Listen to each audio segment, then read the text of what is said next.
Hi everybody, FPL Witty here, back out in the Yorkshire countryside for my usual series of FPL videos where we have a look back at the last game week, have a look forward, have a look at some of the key talking points from what's gone by and what lies ahead, have a look at my game week briefly. So it's all go at the moment because I'm recording this on Monday morning.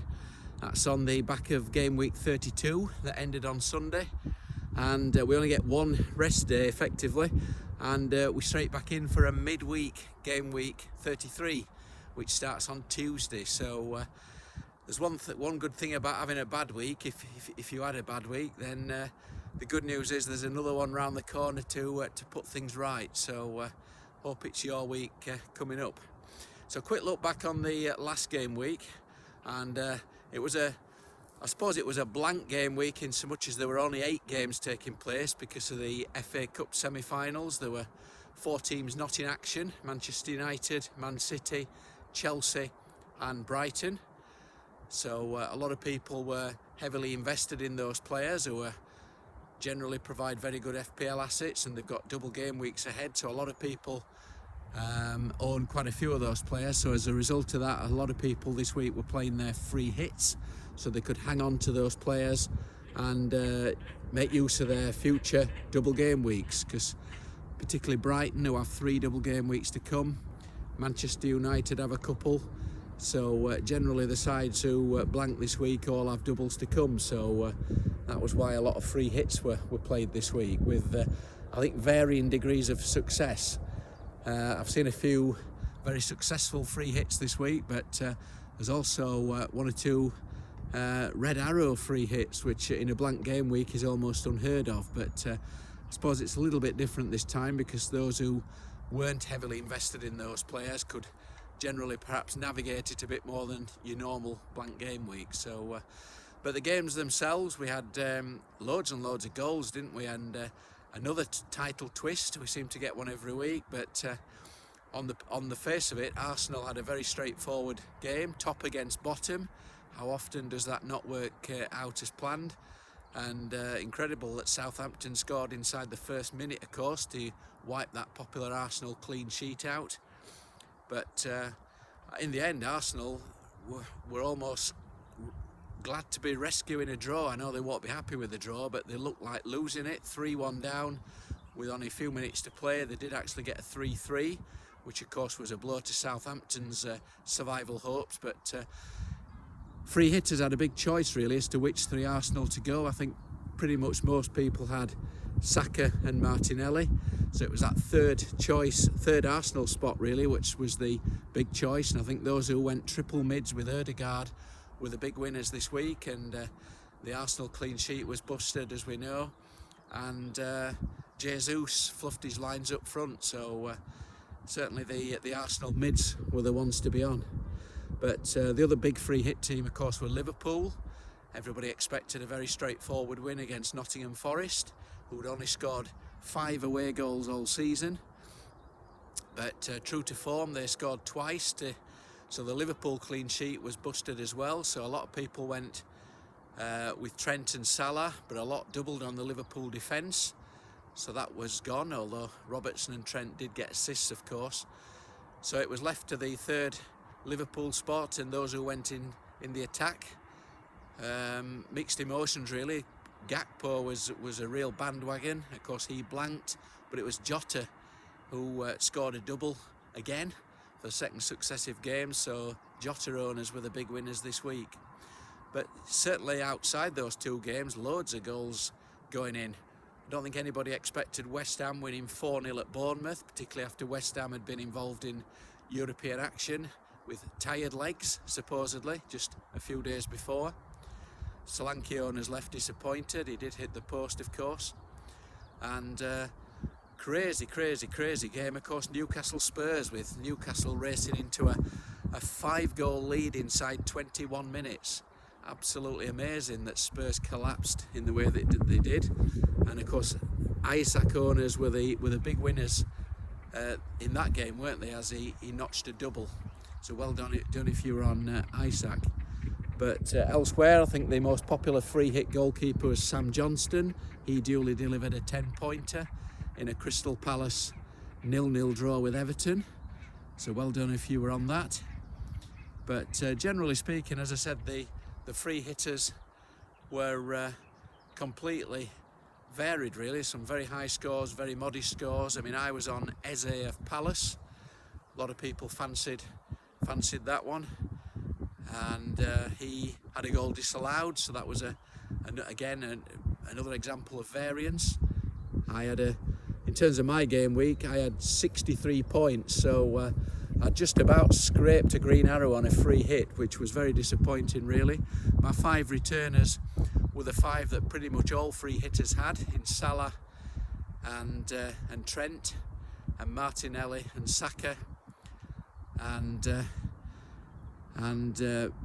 my big disappointments really, and Johnston of course, but my big disappointments were the opportunity to differentiate myself from the pack. So my 3rd Liverpool player, I went on Jota, on Gakpo, who scored 1 point, and my 3rd Arsenal player, I went on Jesus, who scored 2 points.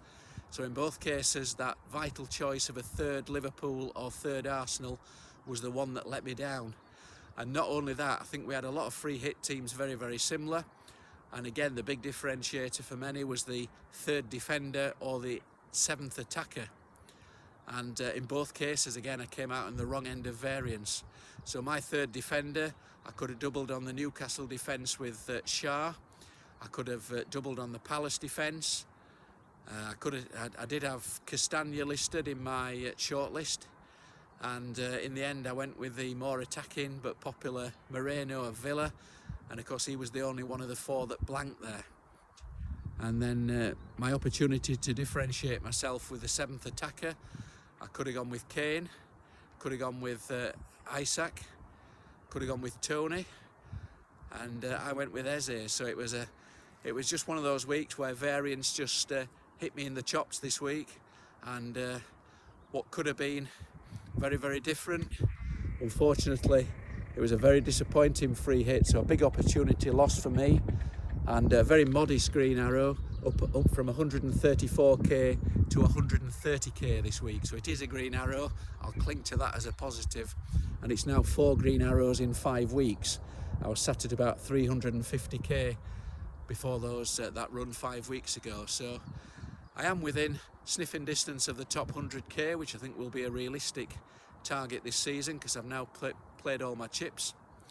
So so we look ahead. So we go straight into a game week 33, which takes place Tuesday, Wednesday, Thursday.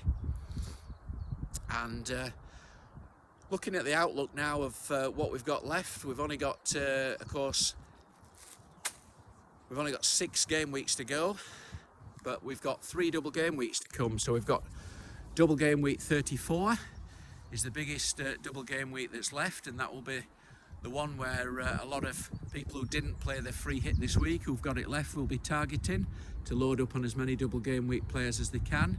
I suspect there might be a few wildcards played in 33 now to set up a bench boost for those doubles in 34. So I think certainly the ones with chips left are in a good place to take advantage. But 34 is a double game week.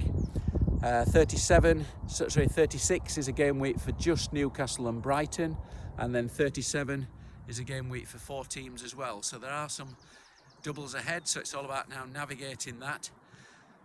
One positive of me playing my free hit in 32, I was loaded up on those players with doubles. So if I do play it right with my transfers now, I should be able to have 9 double game week players in game week 36. I should be able to have 34. 9 double game week players also in game week 37, and possibly a full complement of double game week players, 6 doubles in 36. So I am in a reasonable shape to attack the doubles with no chips, but it's very much dependent, as always, on injuries, of course. A lot of people will be hit with injuries, and extra hits will be required. I've probably got more to do than most because I'm a bit behind the curve with the transfers I need to make to get to an optimum team. I still need to find a 3rd Brighton player, for example, so that will be on my shopping list. I've got 2 Brighton mids, But I think the main focus of attention for transfers over the next couple of weeks, this week or next, possibly more next week, will be to perhaps come off Harry Kane and maybe go for Mo Salah as the go-to second premium behind Erling Haaland. I think that will be popular. Certainly Liverpool are in much better form than Spurs. Couldn't be any worse, could they?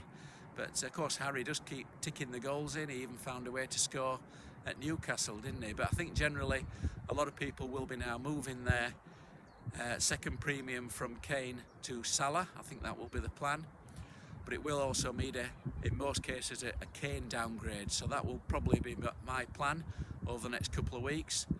I could take Kane down to maybe an Isaac, or take him down to an even cheaper striker. Because the dilemma I've got now, like a lot of people, is after the bench boost we had recently, we've got a lot of benching dilemmas every week. And certainly one of mine is that I've got my two Brighton mids every week, and invariably I'm having to bench one of them. Seen a lot of people this week even talking about benching Grealish or Saka or Bruno Fernandes, even Rashford. So that just shows what a tough benching dilemma situation we've got. So certainly my aim will be to try and perhaps weaken my third striker spot and be able to play 3-5-2. So then I can play that strong midfield five each week. So generally that will be my plan. But I do also need as I say, a Brighton player as well. I don't own Bruno Fernandes, so I've got a bit of a choice as to whether I want to prioritise owning Grealish or Bruno, because I'm on Grealish at the moment. So if I do prioritise Bruno Fernandes, that will be an extra transfer to throw into the mix as well. And the fact that Bruno came on with early from the FA Cup semi-final with a bit of an ice pack on his foot, that might perhaps influence that decision. But Bruno is certainly a player that, despite his lack of FPL points, is certainly ticking a lot of boxes and passing the eye test, isn't he? So lots of decisions for me this week and not much time to decide either. If you want to follow my team more closely, you can follow my team on Twitter at FPL Witty, and I write weekly articles for Fantasy Football Geek website.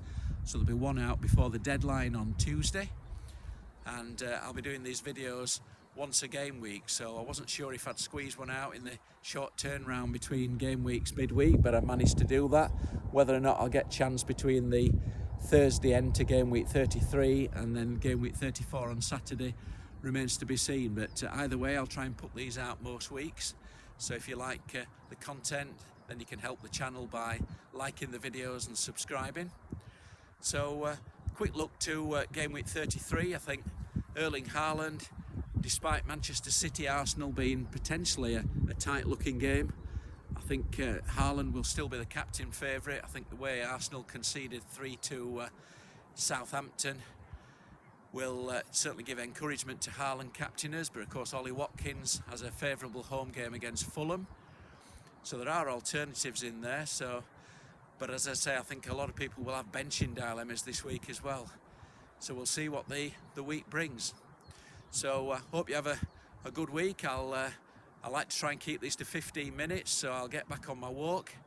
I'm out at Pontefract Races this afternoon, so I hope I'm a bit more successful with my racing bets this afternoon than I was with my free hit bets, which didn't exactly go to plan. But you've got to laugh or you cry, don't you? So we'll get on with the next one. As I said, four green arrows in 5. I'll finish on a positive, even if it's not exactly what I wanted this week. So I wish you all the best for game week 33. We've got all 10 games available live on TV in the UK, which is quite unusual because of our broadcasting restrictions, but we've got all 5 available this week, so that should be a nice refreshing change. So I wish you all the best, and I'll be back soon, so keep in touch. I'll be back soon. So as they say in Barnsley, I'll see thee.